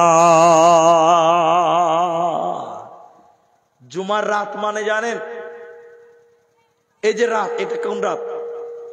এটা জুমার রাত। আগামীকালকে জুমার, এটা হলো জুমার। এই জুমার রাতে যদি কেউ মারা যায়, অথবা জুমার দিনে যদি কেউ মারা যায়, কবরে কোনো শাস্তি হবে না। বলুন সুবহানাল্লাহ। এদিকে শুনেন, একটা লোক সারা জীবন দারু খায়, সারা জীবন দারু খায়, নামাজ পড়ে না, জুমার রাতে মরে গেল, কবরে শাস্তি হবে না? হবে। কবরে শাস্তি হবে না জুমার রাতে। জুমার দিনে মারা গেলে কার? যার আল্লাহর প্রতি ঈমান আছে। কার প্রতি? এবং আল্লাহর পথের পথিক যে ব্যক্তি হবে, কবরে শুক্রবার দিন মারা গেলে, দিনে হোক চাই রাতে হোক, ওই ব্যক্তির কবরে কোনো শাস্তি হবে না। কিন্তু বেনামাজি যদি শুক্রবার দিন মারা যায়, আরো বেশি শাস্তি হবে। বুঝতে পারছেন কিনা? বুঝলেন? দ্বিতীয় নম্বর, শহীদ যে ব্যক্তি হবে, ওই লোকের কোনো হিসাব নেই, শাস্তি নেই। মুজাহিদ শহীদ হয়ে গেছেন। শহীদ কয় প্রকার? কেউ যদি ইসলামকে বাঁচাবার জন্য শহীদ হয়ে যায়, জীবন দেয়, কোনো শাস্তি হবে না। দ্বিতীয় নম্বর, পানিতে ডুবে মারা গেলে শহীদ। 3 নাম্বার, আগুনে পুড়ে মারা গেলে শহীদ। 4 নাম্বার, দেওয়ালে চাপা পড়ে অ্যাক্সিডেন্টে মারা গেলে শহীদ। শুধু তাই নয়, পেটের কোনো বড় রোগ নিয়ে যদি মারা যায়, এই লোকটা শহীদ। তারপর 6 নাম্বার শোনেন, বাচ্চা প্রসবের সময় কোনো মেয়ে যদি ডেলিভারির সময় মারা যায়, এই মেয়েটাকে শহীদের মর্যাদা দেওয়া হবে। কিন্তু এই যে 5টা বললাম, এই যে 6টা বললাম, প্রথম শর্ত হলো আল্লাহর উপরে ঈমান রাখতে হবে। ঈমানদার ব্যক্তি যদি এই 6টা পথে পতিত হয়ে মারা যায়, এই লোকটা শহীদের মর্যাদা পাবে। আর শহীদের বিচার হবে না, বিনা হিসাবে আল্লাহ জান্নাতে দিবে, ওর কোনো শাস্তি হবে না, হবে না, হবে না। এদিকে দেখেন, শেষ হাদিস মনে করলেন এটাই, মসজিদের জালসা, আধা ঘন্টা টাইম চেয়েছি আপনাদের, আর কে উঠবেন না, এটা আপনাদের কাছে দাবি। হাদিসটার রাবি কে? হযরতে বারা ইবনে আযিব রাদিয়াল্লাহু তাআলা আনহু। এদিকে দেখেন, আমার চোখের দিকে তাকান, 2 মিনিট টাইম দেখেন। আমি যেটা বলছি, কবরে যেটা রাখা হয় ওইটা আত্মা না ওটা দেহ? দেহ। কবরে যেটা নামানো হচ্ছে ওটা কি? দেহ। এই দেহর কোনো মূল্য নাই, আছে? মাটির দেহ মাটি খাবে, কিসের কর বাসনা, হাইরে এই দুনিয়ায় আশা মিটবে না। তাহলে কবরে যেটা নামানো হচ্ছে ওটা কি বলুন? দেহ। এই দেহর কোনো মূল্য নাই। হাদিসের জগতে চলেন, বলছেন যখন কবরে নামানো হয়, ফেরেশতারা, আল্লাহ ফেরেশতার মাধ্যম দিয়ে ওর রুহু, ওর জান আজরাইল আল্লাহর কাছে নিয়ে গেছে, ওই জানটা তার ভিতরে ভরে দেন। এখন হয়ে গেল ওটা মানুষ। এখন কি হলো? এরা বলে না, এতক্ষণ দেহ লাশ বডি, এখন আত্মা দিয়েছে, মানুষ হয়ে গেছে। এদিকে দেখেন ফেরেশতারা এবার কি বলছে, দেখেন এদিকে দেখেন। তোমাদের মাঝে একজন নবী এসেছিল, তিনি কে? ভালো করে দেখেন, আমার দিকে তাকিয়ে থাকেন। তখন লোকটা বলেন, নবী মুহাম্মাদুর রাসূলুল্লাহ। তখন আবার আরেকটা প্রশ্ন করে, ওই যে বললাম 4টা প্রশ্ন, এবার দেখেন 4টা প্রশ্ন। কি করে তুমি জানলে তিনি নবী মুহাম্মদ? তুমি কি করে বললে বলো? তখন লোকটা বলে, এই লোকটা মরজে যে মারা গেছে, ওই লোকটা কোরআন পড়েছি, দেখেছি, জেনেছি, বিশ্বাস করেছি, মেনে নিয়েছি। বলুন সুবহানাল্লাহ। আসমান থেকে তখন আল্লাহ বলেন, আমার বান্দা সত্য বলেছেন, ঠিক বলেছে। বলুন সুবহানাল্লাহ। আল্লাহ তখন কি বলে জানেন? আল্লাহ তখন বলে, হে ফেরেশতারা, ওর কবরে জান্নাতের বিছানা বিছিয়ে দাও। সুবহানাল্লাহ বলবেন না? সঙ্গে সঙ্গে কবরে জান্নাতের বিছানা বিছিয়ে দেওয়া হয়। আবার আল্লাহ বলেন, ও ফেরেশতারা, সাদা কাফনের কাপড় পরে আছে, এই লোকটাকে জান্নাতের পোশাক পরিয়ে দাও। সুবহানাল্লাহ। এরপরে বলেন,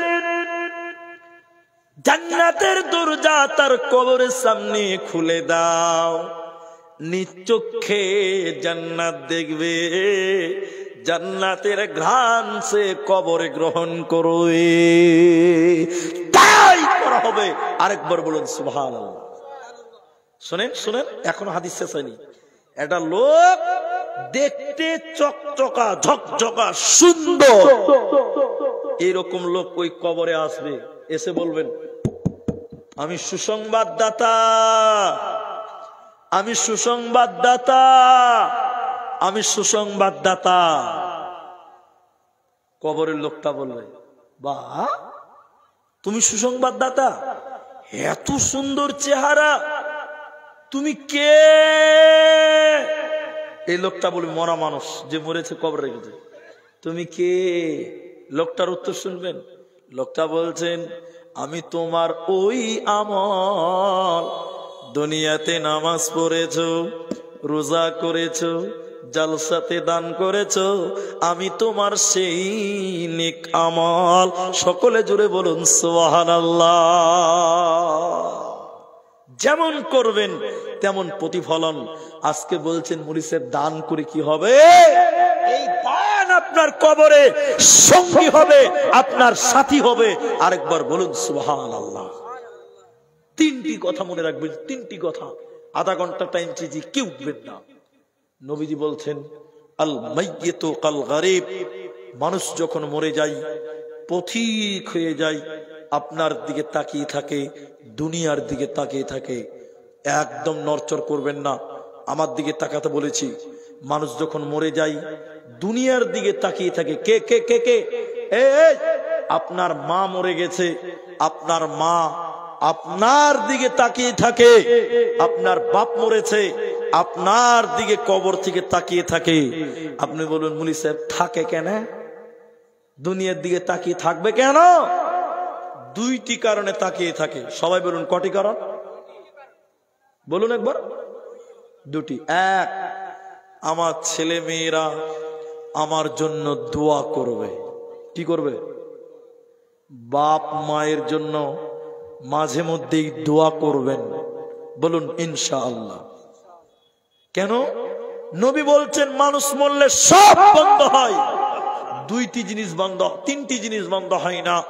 তার মধ্যে একটা হলো আওয়ালাদুন সলিহুন ইয়াদউ লাহু। এদিকে দেখেন ভাই, নেক সন্তান যদি বাপ মায়ের জন্য দোয়া করে, এই দোয়া আল্লাহ কবরে পৌঁছে দেয়। বলুন সুবহানাল্লাহ।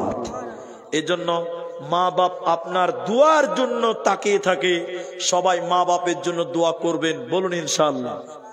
দুই, মৃত মানুষ আপনার দানের দিকে তাকিয়ে থাকে, সাদকার জন্য তাকিয়ে থাকে। কেন? আপনি যদি মৃত মানুষদের জন্য দান করেন, সঙ্গে সঙ্গে আল্লাহ কবরের শাস্তি বন্ধ করে দেয়। আরেকবার বলুন সুবহানাল্লাহ। সুবহানাল্লাহ বলবেন না? মা বাপের জন্য একটু বেশি বেশি করে সাদকা করবেন, দান করবেন, আল্লাহ কবরের শাস্তি মাফ করবেন। বলুন ইনশাআল্লাহ দান করব। বলুন ইনশাআল্লাহ। আজকের জালসাতে একটু মুসাফা করেন। কি নাম আপনার? মোহাম্মদ মুসা। কতটি কি বললেন? 5 বড় সিমেন্ট। 5 4 কত হয়েছে তাহলে? 2000 টাকা হয়েছে না? আপনারা বসেন, আমি দোয়া করবো আপনার মা বাপের জন্য। শুনেন বাজি, শুনেন, আপনি প্রথমে দান করেছেন আলহামদুলিল্লাহ, এখন দিলেন 5 বস্তা, আগে কত দিয়েছেন? কিছু দিয়েছেন, তো একটু 7 বস্তা করে দেন। ঠিক আছে, ঠিক আছে। 5000 টাকা আফসার আলী। আমি দোয়া করব আপনার মায়ের জন্য, বাপের জন্য। আফসার আলী 2500 টাকা দিয়েছেন। কোনটা আফসার আলী? বাইরে আছে, ওর আব্বা মা বেঁচে আছে? আফসার আলীর মা বাপ আছে? কেউ জানে না। আব্বা নাই, মা আছে। 2500 টাকা দিয়েছেন। এখানে যেটি মানুষ আছেন, একজন তার মায়ের জন্য 5000 টাকা দেন। একটা লোক তার মায়ের জন্য 5000 টাকা বলেন।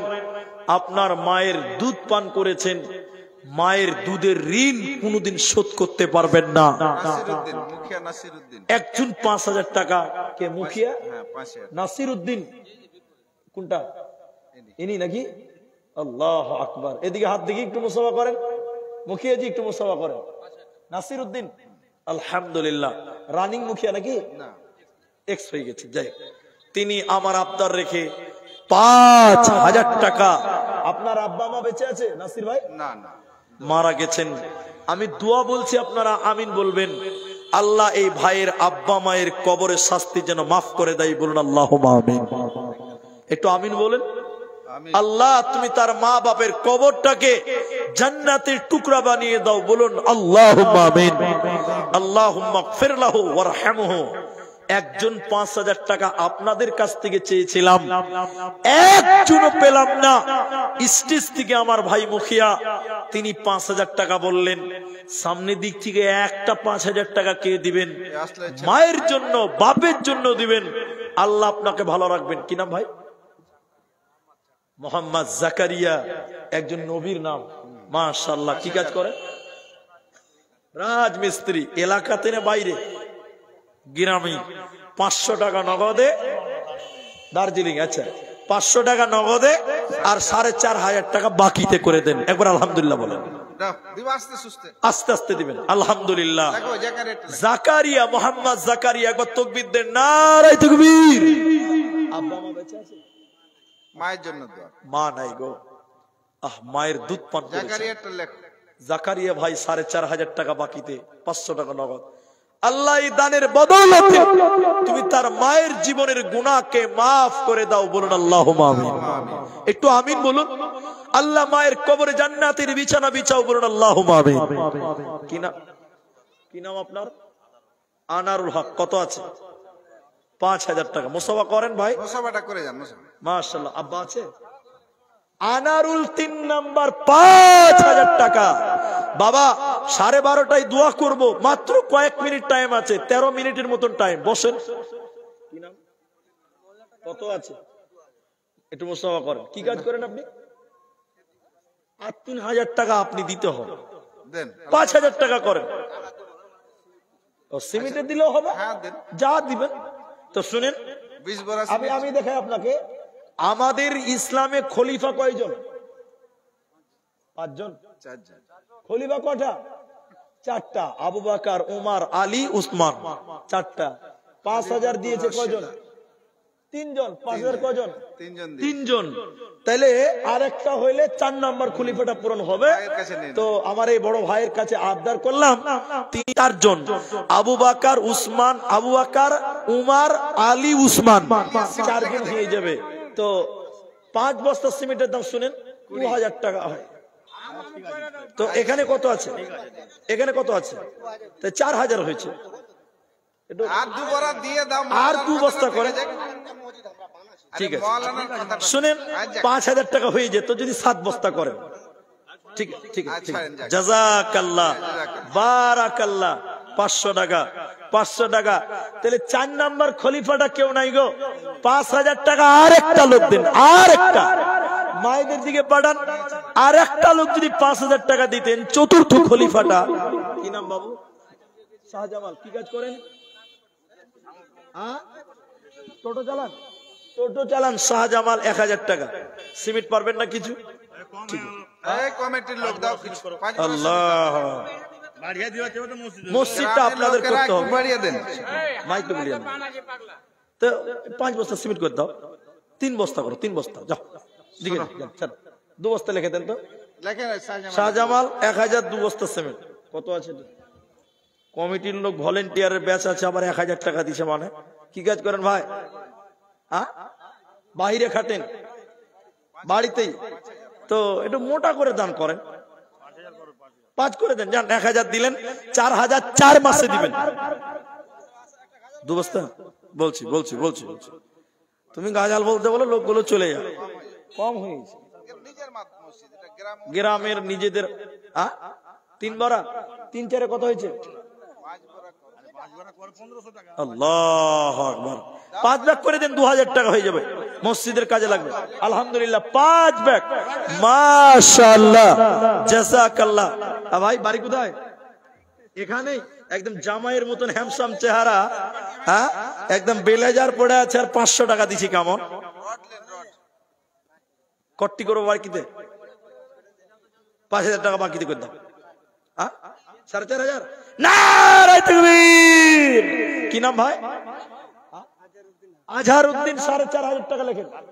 আজহারউদ্দিন 5000। তাইলে 4 জন খলিফা 4টা হয়ে গেল। কিন্তু শুধু খলিফা 4টা নয়, ইসলামের নামাজ আল্লাহ 5 ওয়াক্ত দিয়েছে, আর টাকাও 5000 করে দিয়েছে। আর একটা লোক 5000 টাকা দেন, 5 ওয়াক্ত হবে। কি নাম? চাঁদ মোহাম্মদ, জান মোহাম্মদ। তো কি কাজ করেন আপনি? রাজমিস্ত্রি। দার্জিলিং এ নাকি? দার্জিলিং এ 500 নগদে, আর 4500 টাকা বাকি। 5 বস্তা, তাও তো কম হয়েছে। 50 কিলো রড করেন, যান। 50। আলহামদুলিল্লাহ, লিখে দেন 50 কিলো রড, 1 কুইন্টাল রড। কি নাম আপনার? কি নাম? 2 কুইন্টাল। মশরিকুল। আচ্ছা থামেন। আচ্ছা মশরিকুল 2 কুইন্টাল রড বলছে, ঠিকাদার নাকি? এই কাজ কি করে? জমি জায়গা মেলায় না? আল্লাহ, এ যুগে টাকা থাকলে বড় লোক নয়, যার জমি জায়গা আছে সেই হলো বড় লোক। আর 2 কুইন্টাল রড দাও তুমি, আলহামদুলিল্লাহ। 2 কুইন্টাল তো নিজেই বলেছে। শুনেন শুনেন, ও নিজে 2 কুইন্টাল বলেছে। 1 কুইন্টাল বলেছে। আল্লাহ, 14000 টাকা। জাযাকাল্লাহ, বারাকাল্লাহ। কি নাম যেন বললেন ভাই? কি কুইন্টাল ভাই? কি নাম বললেন? কত আছে বাবু? 1000 টাকা। বাড়ি কোথায়? এখানেই বাড়ি। কি নাম? ঠিকাদার। আল্লাহ, ঠিকাদার মানে রাতারাতি বড় লোক। তো কতটি বাকিতে করবে বলো? চলে না, না তো ব্যবসাতে সবসময় লাভ হবে না, কখনো লসও হয়। এখন লসই হয়েছে। শোনো, 50 কেজি রডের দাম দাও, কিছুই পারবে না। আল্লাহু আকবার। রড দিয়ে দিবে পরে, ঠিকাদার মানুষ। আরে ছোট থেকে মানুষ বড় হয়, দান করতে শিখো। 5 ব্যাগ সিমেন্টের দাম 2000, আর 500 টাকা 2500 টাকা, আর 500 টাকা দাও। নাই, ঠিক আছে, লেখেন 5 বস্তা সিমেন্ট। জাযাকাল্লাহ, বারাকাল্লাহ, মাশাআল্লাহ, জাযাকাল্লাহ। এটা 10000 লেন। 5 বস্তা সিমেন্ট। থামেন থামেন, মুসাফা করেন, মুসাফা করেন। এদিকে দেখেন, এদিকে দেখেন, মুসাফাটা করেন। না না থামেন, আমি বলতে দিচ্ছি। এখন দিলেন 500 টাকা, আর 1 কুইন্টাল রোডের দাম সম্ভবত 7000 টাকা, কম বেশি হবে, 7000 ধরছে। তো 1 কুইন্টাল রড আপনার কাছ থেকে নিব। মসজিদটা করতে গেলে অনেক টাকার দরকার। 1 কুইন্টাল রড করে দেন। যান একবার তাকবীর দেন তো। নারায়ে তাকবীর। আলহামদুলিল্লাহ। আলহামদুলিল্লাহ। ছেলে মেয়ে কটা? 6টা। বাড়িয়ালি কটা? হাসছে কেন? 4টা তো হতে পারে। 2টা হয়নি, কিন্তু 4টা কি মনে দেবে? আল্লাহর কাছে দোয়া করতে হবে নাকি? এই ছেলেটা দিবে। মাশাআল্লাহ। কি নাম ভাই? আব্দুল হাকিম। মাশাআল্লাহ, জাযাকাল্লাহ। 500 টাকা দিলেন। আর আমাদের এখান থেকে বুঝতে পারছি রডের মেলায় দরকার, তো 1 কুইন্টাল রড করে দেন। আলহামদুলিল্লাহ। এরকম মন মানসিকতা রাখেন। আব্দুল্লাহ হাকিম ভাই 500 তো দিল দান, তার সাথে আরো 1 কুইন্টাল রডও দিল। এই দান প্রভু তুমি, কি নাম ভাই? রফিক মানে দোস্ত নাকি? দোস্ত, বন্ধু। তো 500 টাকা দিয়েছেন। 10 বস্তা সিমেন্টের দাম 4000 টাকা, আর 500 টাকা। এখনো 5000 টাকা হয়নি। না 10,000 লাগা যাবে না তো দামটা কম হয়েছে এক রড লেন 5টা আর 500 টাকা দেন আর 10 ব্যাগ সিমেন্ট মাটি ঠিক আছে আলহামদুলিল্লাহ আলহামদুলিল্লাহ মাশাআল্লাহ আর 100 টাকা দেন তাহলে দোয়া করতে ভালো লাগবে দেন আর 100 টাকা দেন জাযাকাল্লাহ বারাকাল্লাহ হাইয়াকাল্লাহ বারাকাল্লাহ আর 10 টাকা দেন তাহলে আরো ভালো লাগবে আর নাই জাযাকাল্লাহ হাইয়াকাল্লাহ বারাকাল্লাহ মাশাআল্লাহ রফিক আলম 5000 টাকার মাইন নামে কোনটা রফিক আলম আচ্ছা 5 নাম্বার রফিক আলম 5000 টাকা মাশাআল্লাহ কি নাম দোস্ত হ্যাঁ আজহারুল হক 1000 টাকা নগদে আর 4000 টাকা বাকিতে আলহামদুলিল্লাহ মাশাআল্লাহ এরকম দোষ না হলে হয় আজহার 4000 টাকা বাকিতে 1000 টাকা নগদে আর 100 টাকা দাও দোয়া করতে ভালো লাগবে দাও নাই হাত ধরো মাশাআল্লাহ জাযাকাল্লাহ বারাকাল্লাহ 1100 টাকা আল্লাহ এখানে দানিল আরো 4000 টাকা ওয়াদা করিল এই দান আল্লাহ তুমি করো গো কবুল দগো বাড়ি দয়াময় তুমি পাক রব্বানা maaf করে দিও প্রভু জীবনের গুনাহ আমিন আমিন আমিন তালবিল আল্লাহ তুমি ইলম বাদিয়ে দাও আল্লাহ জ্ঞান বিশেষ করে তোমার লাগে 240 টাকা দান কোল করে বাক্সমান দোয়া দিব কত কি নাম ভাই কোথায় বাড়ি মহবুল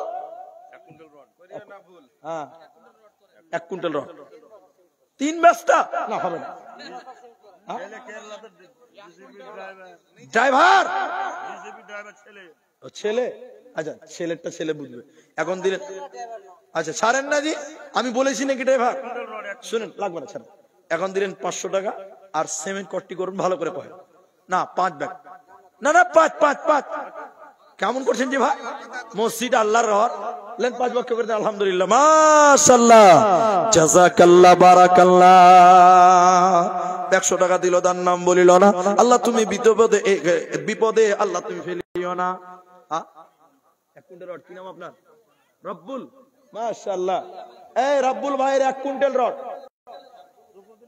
লেন মাশাআল্লাহ জাযাকাল্লাহ বারাকাল্লাহ একদিন তোমারি নাম মসজিদ হবে এলান কি নাম এখানে বাড়ি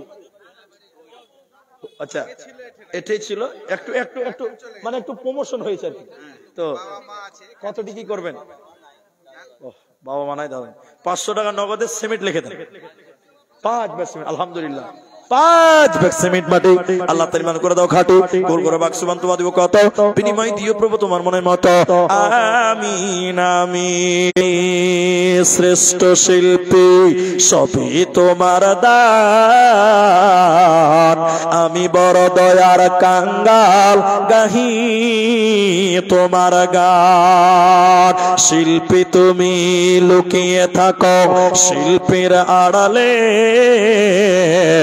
সবখানে পাই তোমার ছোঁয়া 2 হাত বাড়ালে সকাল সন্ধ্যা শুভ হোসানে হার কদমে তোমার টলির টান আমি বড় দয়ার কাঙ্গাল গাহি তোমার গান স্রষ্টা তুমি শ্রেষ্ঠ শিল্পী সবই তোমার দান আমি বড় দয়ার কাঙ্গাল গাহি তোমার গান আমি বড় দয়ার কাঙ্গাল গাহি তোমার গান কি নাম ভাই কি নাম মাহফুজ মাহবুল আচ্ছা মাহবুল ভাই এখানে বাড়ি গালগালিয়া পুল আচ্ছা ওইদিকে লোক এখান থেকে ট্রান্সফার হয়েছে আসলে জন্মস্থান আচ্ছা জন্মস্থানের প্রতি একটা মহব্বত আলাদাই আছে 1000 টাকা দিলেন আর সিমেন্ট কট্টি করুন ভাই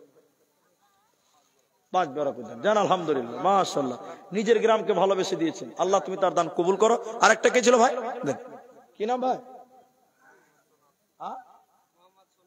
সোনারদি মাশাআল্লাহ এই গ্রামে বাড়ি হাত কত ঠান্ডা জি ভাই জি 1000 টাকা দিয়েছেন আর 50 কিলো 1500 আছে তাহলে 1500 আর 50 কিলো রড তাহলে 5000 টাকা হয়েছে টোটাল আলহামদুলিল্লাহ বলে মাশাআল্লাহ লেগে দেন তো জাযাকাল্লাহ বারাকাল্লাহ 1500 টাকা আল্লাহ এখানে দানিল তার সঙ্গে 50 কিলো রড দিল দান কবুল করিয়ে নাও তুমি রহমান আমিন আমিন আমিন দাও মুসাফর ভাই কি নাম মাসউদ আলম দেখতে একদম হ্যান্ডসাম চেহারা ভাই सलमान खान अरे खान क्या बात है भाई जी चलिए बढ़िए तो 1000 টাকা নগদ আর বাকি কটি এটাই কেমন হলো জি ভাই এত হ্যান্ডসাম চেহারা তো শুনে ভাই সিমেন্ট করে দেন কিছু সিমেন্ট করো সিমেন্ট আর 1000 টাকা লিখে দেন জান বেশি জাযাকাল্লাহ হায়াকাল্লাহ কি নাম ভাই জান বললেন মাসউদ আলম ভাই আমার 2000 1000 নগদ 1000 বাকি আল্লাহ তাআলা মান করে দাও খাঁটি 200 টাকা দিল দান কবুল করে বাক সুবহান 5 বার সিমেন্ট কি নাম রব্বুল হক 5 বাক সিমেন্ট লাগেন রব্বুল হক 5 বাক সিমেন্ট মাটি বাবার নাম লিখে দাও ওদিকে লিখে দাও জাযাকাল্লাহ বারাকাল্লাহ 500 টাকা দিল দান কবুল করে বাক এই ভলান্টিয়ার 500 টাকা কেন দি দিয়েছো আগে বলে দি দে এই ভাই এদিকে তোমার আব্বা কি কাজ করে